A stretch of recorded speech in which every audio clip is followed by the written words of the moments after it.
Ya. Pemikiran belum menyatu dan syuur atau perasaan mereka belum sama. Kenapa mereka perasaannya sama? Karena ada pemikiran yang masuk selain pemikiran Islam di benak kaum muslimin itu. Ya. Juga ada syuur atau perasaan yang berbeda yang masuk ke dalam syuur kaum muslimin, yaitu pemikiran-pemikiran barat masuk ke dalam pemikiran-pemikiran di kaum muslimin, baik itu anak-anak maupun pemuda maupun orang-orang tuanya, masuklah pemikiran-pemikiran barat, sehingga itu menggeser tuh pemikiran-pemikiran Islam dari benak kaum muslimin. Sehingga dengan begitu mereka bahkan mengambil pemikiran-pemikiran sekuler dari barat untuk melakukan amal, melakukan tindakan, bahkan melakukan upaya untuk pembebasan Palestina, maupun membebaskan kaum muslim dari penindasan-penindasan itu, tergoda dengan pemikiran-pemikiran barat, dengan cara-cara barat yang dilakukan, bahkan solusi-solusi yang ditawarkan oleh barat.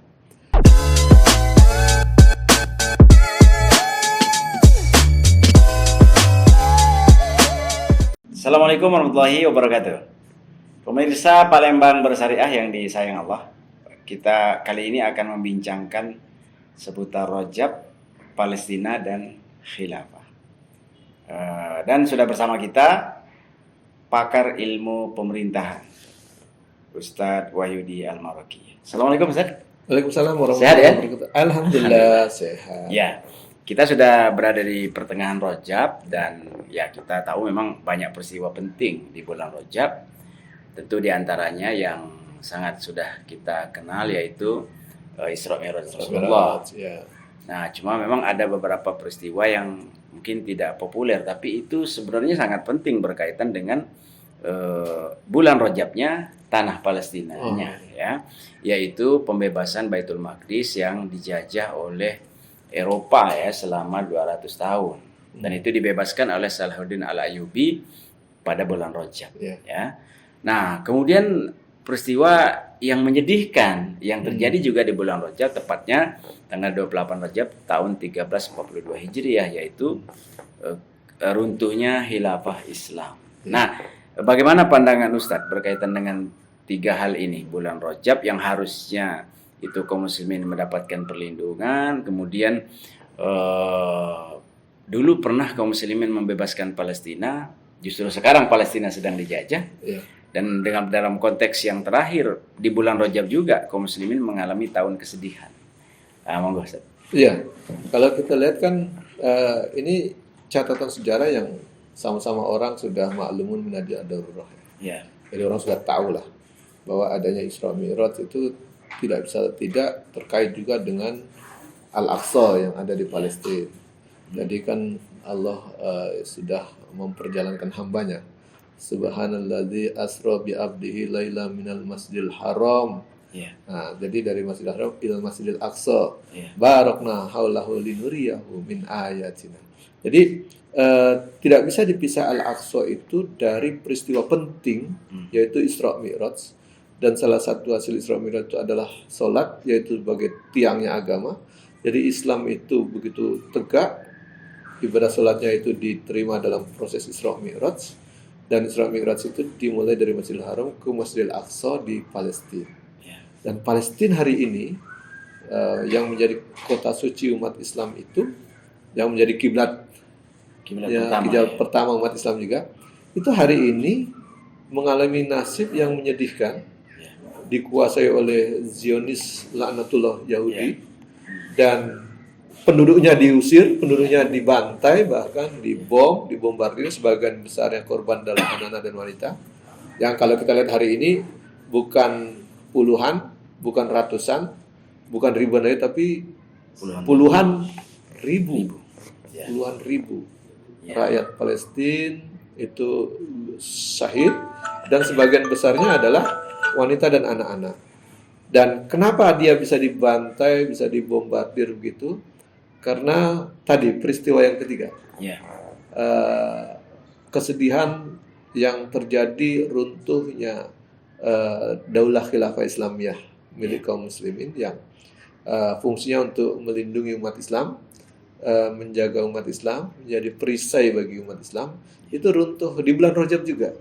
Jadi bulan Rajab itu memang bulan yang disucikan oleh Allah sebagai bulan haram, ada peristiwa-peristiwa penting di situ, baik yang peristiwa mengharukan juga mengharu birukan. Gitu. Jadi yang paling menyedihkan adalah peristiwa ketika Al-Aqsa jatuh ke tangan Yahudi laknatullah, dan itu bisanya jatuh dimulai dengan ketiadaan khilafah. Setelah khilafah jatuh itulah baru bisa dikuasai Palestina atau Al-Aqsa itu oleh Yahudi laknatullah. Sebelumnya Theodor Herzl itu kan sebelum masuk ke bumi Palestina untuk menjarah, menjajah, merampas, itu kan mendatangi dulu Khalifah Turki Utsmani untuk meminta izin, meminta tanah Palestina untuk mereka dirikan negara Israel itu kan rencananya begitu. Tetapi kala itu ditolak mentah-mentah oleh Sultan Abdul Hamid yang kala itu menjabat sebagai Khalifah Utsmani, khalifahnya kaum muslimin kala itu, yang menjaga tanah Palestina, menjaga tanah suci umat Islam yaitu Al-Aqsa. Dan jawaban dari Khalifah Utsmani kala itu ketika Theodor Herzl minta tanah Palestina, bahkan mau dibeli atau diberikan uang yang banyak gitu. Tetapi dikatakan bahwa ketika masih ada khalifah, sejengkal tanah pun tidak akan pernah diberikan. Nah, oleh karenanya Yahudi laknatullah itu mengincar itu bagaimana supaya khalifahnya ini tidak ada dan khilafahnya runtuh, baru mereka bisa mendapatkan tanah Palestina. Dan itu mereka dapatkan hari ini ketika khalifahnya tidak ada. Itu menunjukkan juga, peristiwa itu menunjukkan juga bahwa bumi Palestina dulu bisa aman dimiliki kaum muslimin ketika ada yang menjaga, yaitu khalifah. Hari ini tidak ada khalifah, tidak ada khilafah. Bumi Palestina dikuasai oleh kaum Yahudi laknatullah, dan juga orang-orang muslimnya di situ dibantai, dibunuh, dibombardir, bahkan gedung-gedungnya dihancurkan, bahkan bukan hanya sarana-sarana publik yang dihancurkan. Hari ini umat Islam di Gaza terancam kelaparan dan kehausan, dan kemungkinan sampai kepada kematian karena tidak ada makanan.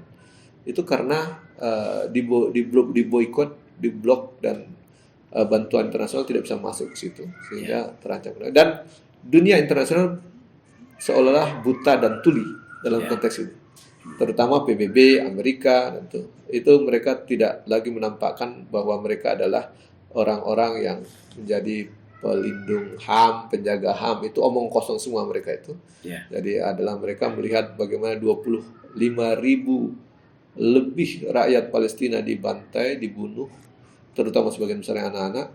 Bukti sampai hari ini Amerika tidak berbuat apa-apa. Negara-negara Eropa tidak dapat memberikan solusi. Dan saya pikir umat Islam harus memahami betul bahwa itu dimulai karena ketiadaan khilafah. Oleh karena itu cara mengembalikan yang paling ideal untuk mengusir kembali penjajah dan merebut kembali tanah Palestina adalah dengan menghadirkan kembali seorang khalifah. Saya pikir itu paling penting. Dan kalau kita telisik lebih lanjut, 100 tahun ketiadaan khilafah ya menurut tahun Masehi itu kan sejak 24 Maret ya. 1924. Nah, kita sekarang sudah menjelang 100 tahun. Tapi kalau tahun Hijriyahnya ini kan sudah 100 menjelang 104. Nah, berbagai upaya yang dilakukan oleh para ulama, para pemimpin umat dilakukan juga oleh para aktivis yang peduli. Tapi tampaknya perbaikan ini belum menampakkan hasil Bahkan sangat kita sedihkan di bulan Rajab yang harusnya kaum muslimin dilindungi, tidak boleh ada kezaliman, tidak boleh ada perang penyerangan. Tapi saudara muslim kita di Gaza, di Rohingya, di mana tempat ini mengalami penindasan, Ustaz. Nah, akar masalahnya ini selain tentunya kita tahu permukaannya adalah ketiadaan khilafah. Tapi apakah benar bahwa sebenarnya masalah utama kaum muslimin ini dalam berbagai hal, wabil khusus memisahkan pemahaman tentang Palestina sebagai tanah suci kaum muslimin yaitu adanya pemahaman sekularisme di tengah-tengah umat. Nah, apakah ini terkait ke sana, Ustaz? Yang paling kita lihat kenapa khilafah tidak ada, kenapa tidak ada upaya yang sungguh-sungguh untuk sampai kepada mewujudkan kembali khilafah, kemudian bagaimana keseriusan untuk mengusir penjajah Zionis Yahudi itu sungguh-sungguh. Pertama karena tidak ada persatuan. Tidak ada persatuan kaum muslimin di bawah kepemimpinan satu orang, yaitu khalifah. Yang kedua, kenapa tidak bisa bersatu? Karena pemikirannya belum bisa menyatu. Pemikiran belum menyatu dan syuur atau perasaan mereka belum sama. Kenapa mereka perasaannya sama?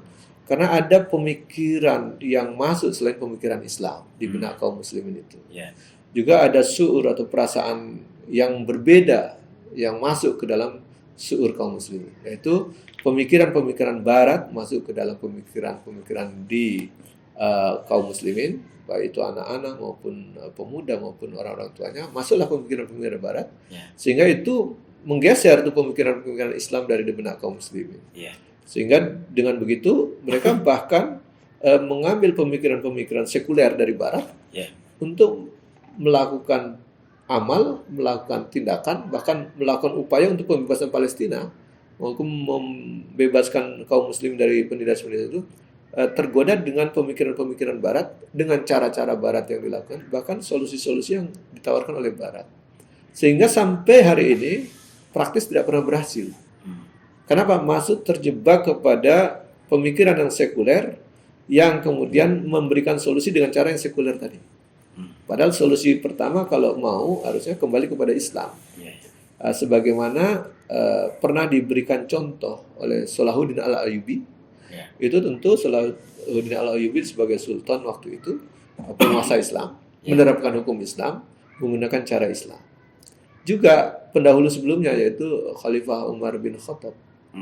Itu kan yang pernah membebaskan Palestina itu dua orang itu, Al-Aqsa yang dibebaskan oleh dua orang pemimpin Islam, dan dua-dua pemimpin ini bukan menggunakan sistem sekuler, bukan sebagai pemimpin republik, negara republik, bukan juga sebagai pemimpin kerajaan, bukan sebagai pemimpin kekaisaran, tapi memang khas itu.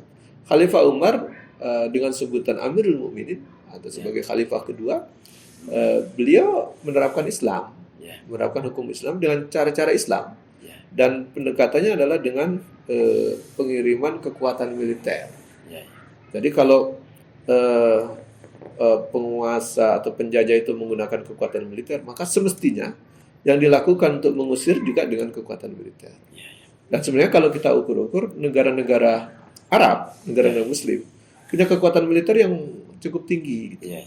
Nah, kalau kita lihat kan posisi misalnya Turki, itu kan cukup tinggi. Mesir itu di urutan ke-14. Sementara Israel itu ada di urutan 17. Indonesia di urutan ke-13. Sebenarnya masih di atas Israel semua. Jadi itu baru satu negara. Kalau negara itu bergabung, semestinya tidak ada persoalan untuk mengusir Israel dari bumi Palestina atau membebaskan Al-Aqsa. Sebenarnya tidak ada masalah.